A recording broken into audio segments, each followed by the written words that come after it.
SBI life अगर आप देखें 1311 पे आपको स्ट्रॉन्ग स्टेबल लगता हुआ। एक दो मैं चार्ट चेक ले लेता हूँ यहाँ पे। और निफ्टी आईटी जरा प्लीज लेके आइएगा, जो बात आशीष बार बार कह रहे थे। यस, निफ्टी आईटी आज 4 अटेम्प्ट के बाद, मतलब सक्सीड नहीं हो पाया था, आज अपने 100 डे एक्सपोनेंशियल मूविंग एवरेज के ऊपर डिसाइसिवली ट्रेड करता हुआ। याद रखिएगा, इसका 100 day exponential moving average placed है करीब करीब 30,060 पे, वेल अबव 100 डेमा नाउ। और अगर मैं इस 4 सेशंस को देखूं जिसमें ये अटेम्प्ट कर रहा है 100 डेमा को वॉलेट करने के बाद ऊपर आने का, ये 13 अप्रैल 2022 के बाद पहली बार होता हुआ। आशीष। हाँ देखिए भाई, रडार पे इस समय आईटी को, और इस बीच investmentilliteracy.com के कुंज बंसल आपको आपकी स्क्रीन पे नजर आएंगे। कुंज सर, हाय, गुड मॉर्निंग।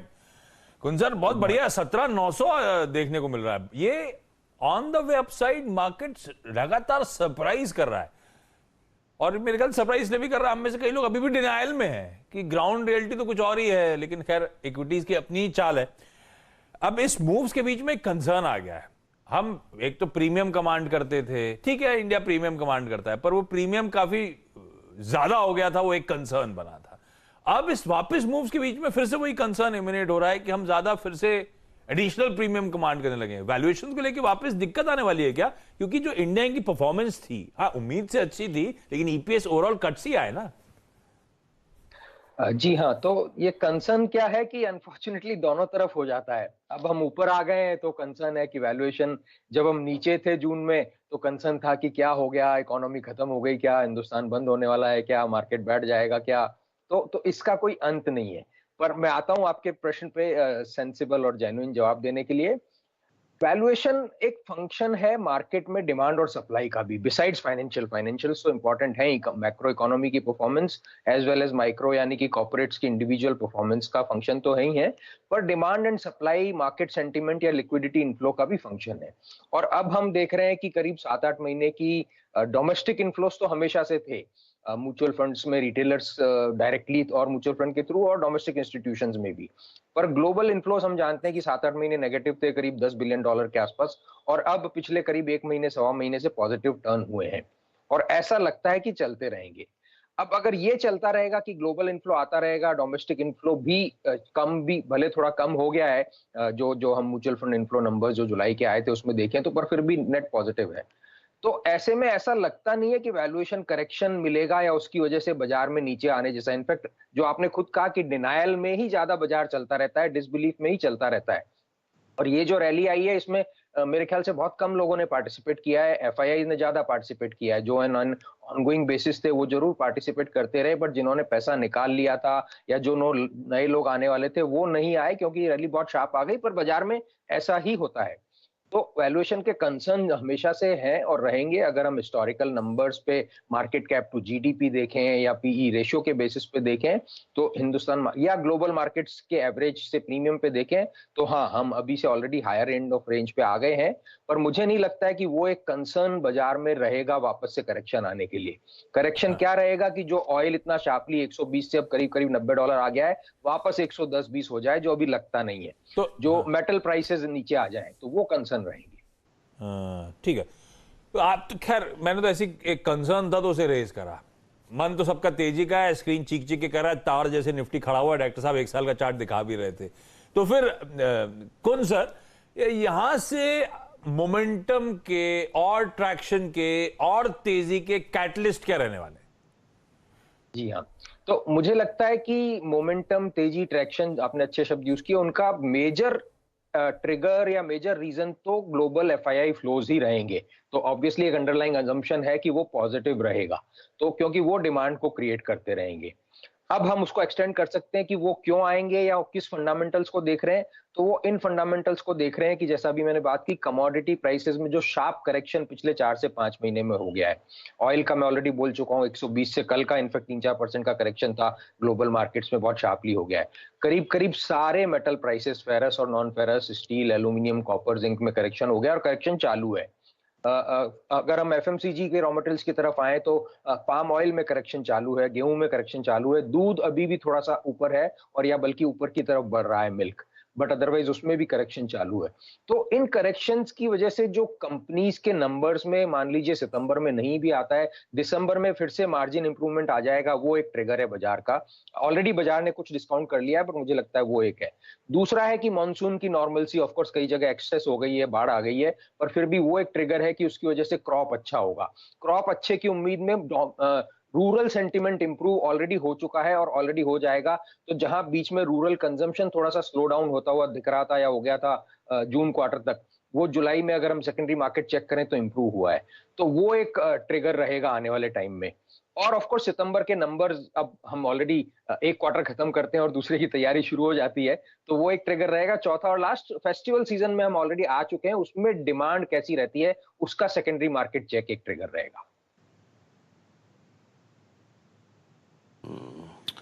ओके कुंज जी, एक और चीज़, मैं पिछले 5-7 सेशन से जो एक्टिविटी देख रहा हूँ इंश्योरेंस स्पेस में, अगर आप देखें लाइफ इंश्योरेंस स्पेस में और जनरल इंश्योरेंस स्पेस में बहुत अच्छी एक्टिविटी विजिबल है। स्टॉक्स बहुत, अगर आप देखें, अच्छा मूव दे रहे हैं और ये स्पेस अभी भी बेस के बहुत नज़दीक है। जब आप एक बाजार में अच्छी तेज़ी की बात कर रहे हैं, लोग डिनाइल मोड में हैं, ये इंश्योरेंस स्पेस आपको लग कैसा रहा है इस वक्त? आज भी स्क्रीन पे इतनी वाइल्ड एक्टिविटी है, LIC के नंबर्स अच्छे रहे इस बार के, आपका व्यू क्या है इस वक्त? मैं सीधे शब्दों से शुरू करूं तो व्यू पॉजिटिव है। और अब मैं उसके कारणों पे आता हूं कि एक तो क्या होता है कि जब बाजार चल रहा होता है वन वे, और ये चीज दोनों तरफ अप्लाई होती है, जब गिर रहा होता है तब भी, तो चलते बाजार में जो नया इंक्रीमेंटल पैसा बाजार में आता रहता है वो अंडर पार्टिसिपेटेड सेक्टर्स को या स्टॉक्स को ढूंढता है, या जो नॉन परफॉर्मर सेक्टर्स या स्टॉक्स रहे हैं। तो हमने देखा कि पिछले 1.5 महीने की रैली में IT चला, बीच में FMCG चला, ऑटो चले, और उसमें एक सेक्टर था जो रह गया था विद इन, बैंकिंग भी चला, प्राइवेट सेक्टर बैंक्स चले, बट उसमें इंश्योरेंस का पार्टिसिपेशन नहीं आया था। तो एक तो वो हो रहा है कि इंक्रीमेंटल पैसा अंडर पार्टिसिपेटेड सेक्टर्स को ढूंढ रहा है, क्योंकि उनके नहीं चलने से उनके वैल्यूएशन भी करेक्ट हो जाते हैं, पहली बात। दूसरी बात, अगर हम पिछले 2-2.5 साल का इंश्योरेंस का परफॉर्मेंस देखें तो पार्ट लार्जली कोरोना की वजह से जो उनमें लॉसेज आए कंपनीज में, उसकी वजह से मार्केट ने उन सेक्टर को काफी पनिश किया है, काफी अंडर परफॉर्मेंस दी है, और जो राइट भी है अगर सेक्टर पे प्रेशर आया है तो।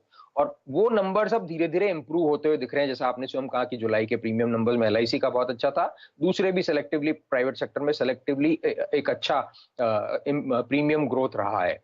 तो मार्केट अंडर परफॉर्मेंस और रीसेंट नंबर्स को देखते हुए जो पार्टिसिपेशन आया है मुझे चालू रहेगा, और मीडियम टर्म में व्यू इंश्योरेंस सेक्टर पे मेरा अभी भी पॉजिटिव है। सर वो FIs की बाइंग, अच्छा वो आपने जो शुरुआत के जवाब में मेंशन भी करा था, तो FIs मेरे ख्याल से इन जनरल इक्विटीज में ग्लोबली खरीदारी कर रहे हैं, नॉट नेसेसरली सिर्फ इंडिया सिंगल आउट हो रहा है जो हमें लगता है हम अच्छे बाजार, वो दुनिया भर में हो रहा है। ये FIs जो खरीदारी कर रहे हैं, इसको ऐसे रीड करूं कि तो इंक्रीमेंटली बुलिश हो रहे हैं भारत पे इसीलिए बाइंग कर रहे हैं, या पिछले कुछ दिनों में बहुत एक्सेसिव सेलिंग हुई थी उसको अब लेवल अप करने की कोशिश हो रही है? जी, तो एक तो हमें सारा का सारा क्रेडिट अपना नहीं लेना चाहिए, वेरी फ्रेंकली, क्योंकि वो सबसे पहले global strategy, global position, global thinking build up करते हैं। उसमें फिर वो अपने एलोकेशन देखते हैं असेट क्लासेस में, डेट, इक्विटी, कमोडिटीज में, और विद इन इक्विटीज को जो पैसा अलोकेट करते हैं उसमें फिर वो डेवलप्ड मार्केट, इमर्जिंग इकोनॉमी में किस में कहां डालना है, तो वो करते हैं। तो आपकी बात सही है। तो ऐसे ही जब विड्रॉल चल रहा था 9-10 महीने, तब भी सब जगह से चल रहा था। तब ऐसा नहीं है कि उन्होंने खाली इंडिया को पनिश किया। इनफैक्ट इंडिया तो इफ एट ऑल मंदी के बावजूद भी रिलेटिव बेसिस पे बाकी सारी इकोनॉमी से अच्छा कर रहा था, पर जब वो पैसा निकाल रहे थे तो सब जगह से निकाल रहे थे। तो आपकी बात सही है कि अब जब डाल रहे हैं तो सब जगह डाल रहे हैं। तो पहला तो वो ग्लोबल स्ट्रेटेजी बनाते हैं, और मुझे लगता है ग्लोबल स्ट्रेटेजी में उन्होंने ये कॉल लिया है कि एक तो सारे मार्केट्स लार्जली अंडर परफॉर्म किए थे at least for some part of the time, कोई अलग कोई कभी, तो वो वैल्यूएशन करेक्शन उनको मिल गए। दूसरा ऑफ कोर्स ग्लोबल मार्केट्स में मैक्रो और माइक्रो परफॉर्मेंस में प्रेशर था, कुछ कोरोना के चलते, कुछ रशिया यूक्रेन के बाद, और उसके पहले से भी कमोडिटी प्राइसेस बढ़ रहे थे उसकी वजह से, और जो इन्फ्लेशन, स्पेशली हम लोग तो हिंदुस्तान में फिर भी इन्फ्लेशन के अप्स एंड डाउन्स देखने के बहुत आदी हैं, बट अगर जैसा मैंने कुछ लोगों से बात की, यूरोप जैसे एरिया में या अमेरिका में उन्होंने इतने हाई इन्फ्लेशन 8-9% कभी देखे ही नहीं। इट्स लाइक हमारे यहाँ राजस्थान में कई बार जब बच्चे 2-3 साल तक पैदा होते हैं और 2-3 साल बरसात नहीं होती है डेजर्ट एरिया में, तो वो सरप्राइज हो जाते हैं 1 साल बरसात आ जाए तो वैसा उन लोगों के लिए 8-9% का इन्फ्लेशन एक एडजस्ट करने वाला नहीं हो पा रहा है। तो उसकी वजह से डिमांड में बहुत प्रॉब्लम आ गई थी। तो ये सब फैक्टर्स अब एड्रेस हो रहे हैं। तो सबसे पहले तो एफआईआई ने मुझे लगता है कॉल लिए कि अब इक्विटी मार्केट्स में आने का टाइम हो गया है, और with in that of course India के फंडामेंटल्स भी इंप्रूव हो रहे हैं, और इसीलिए मेरी उम्मीद है कि ये इनफ्लो चालू रहना चाहिए। ये इसका एक और एग्जाम्पल राजस्थान के साथ साथ कि कोविड टाइम्स जो बच्चे नर्सरी में जाने वाले तो उनको रियलाइज नहीं करा कि स्कूल भी कोई चीज होती है, 2 साल तक 3 साल तक घर ही रहे, तो उनके लिए भी सरप्राइज था बाहर की दुनिया। लेकिन बढ़िया कुंसर, मजा आता है, आते रहा करिए, बढ़िया व्यूज मार्केट्स पे आपके सामने कुंसर के, सारी डिटेल स्क्रीन पे आ जाएंगी विजुअली ग्राफिक्स के तौर पे भी। फोकस शिफ्ट कर रहा हूं मार्केट बिग वॉइसेस से अब आज के कॉर्पोरेट स्कैन की तरफ, और